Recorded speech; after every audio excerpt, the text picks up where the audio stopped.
जय राउत जी 3 मिनट्स।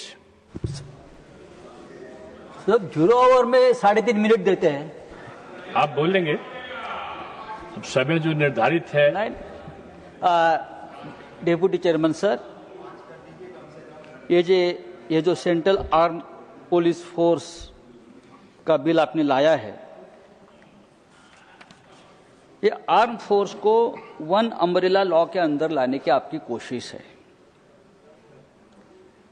ये जो बड़े बड़े हमारे संस्थान हैं जैसे BSF, CISF, CRPF, ITBP, SSB, लेकिन ये सभी फोर्सेस में इतनी अनरेस्ट हम देख रहे हैं अभी कि आपका अम्ब्रेला फट जाएगा नहीं तो उड़ जाएगा। पूरा फोर्स में अनरेस्ट है। मुझे लगता है कि ये जो आप स्टेट एंड सेंट्रल में कोऑर्डिनेशन की बात कर रहे हो, ऐसा नहीं है। ये एक फोर्स की कमान कैप्चर करने की कोशिश है और ये ठीक नहीं है। ये बिल सिर्फ सीएपीएफ कैडर के अधिकारियों के खिलाफ नहीं है, ये न्याय भावनाओं के खिलाफ है। जिस फोर्स ने अब तक सैकड़ों बलिदान देश के लिए किए हैं, उस बलिदान से अर्जित मेरिट के खिलाफ है। मैं आपको बताता हूं ये बिल क्या है। एक्चुअली ये बिल क्या है, बहुत सीधा बिल है। ये बिल एक्चुअली क्या है, एक उदाहरण के तौर पर, बुरा मत मानिए, एक उदाहरण के तौर पर मैं बताता हूं। अमित शाह जी इस देश के गृह मंत्री हैं, दिन रात मेहनत करते हैं, देश की रक्षा के लिए समर्पित है। 370 हटाया, लॉ एंड ऑर्डर संभाल रहे हैं और भारतीय जनता पार्टी को जिताने के लिए बहुत मेहनत भी करते हैं। चुनाव आयोग, supreme court, ED, CBI, BJP को इस तरह से मैनेज कर लेते हैं कि बस और कोई मैनेज नहीं कर सकता है।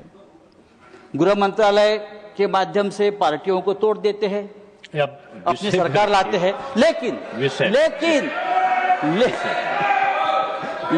अचानक पीएमओ से ऑर्डर आती है,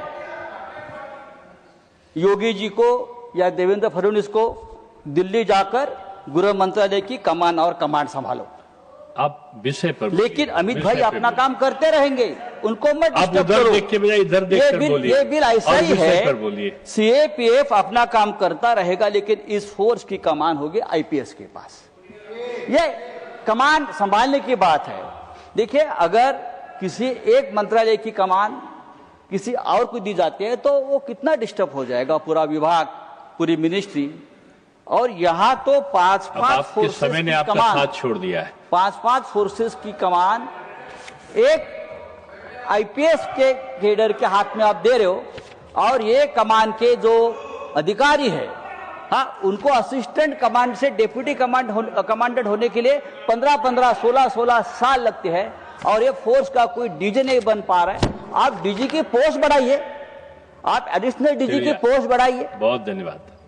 ये करिए, लेकिन फोर्स के ऊपर अन्याय मत करिए, क्योंकि यही फोर्स है जो ये संसद को, एयरफोर्स, हम सबको हमारी सुरक्षा कर रहे हैं। सर, ये बहुत ही गंभीर बिल है और इसका खामियाजा हम सबको भुगतना पड़ेगा।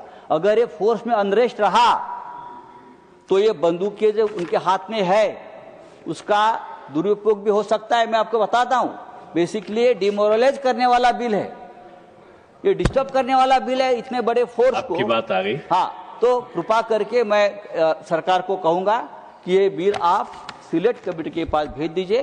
चर्चा बहुत हो चुकी है, उसका ऊपर पुनर्विचार होना चाहिए, क्योंकि ये बिल सामान्य बिल नहीं है, ये असामान्य बिल है।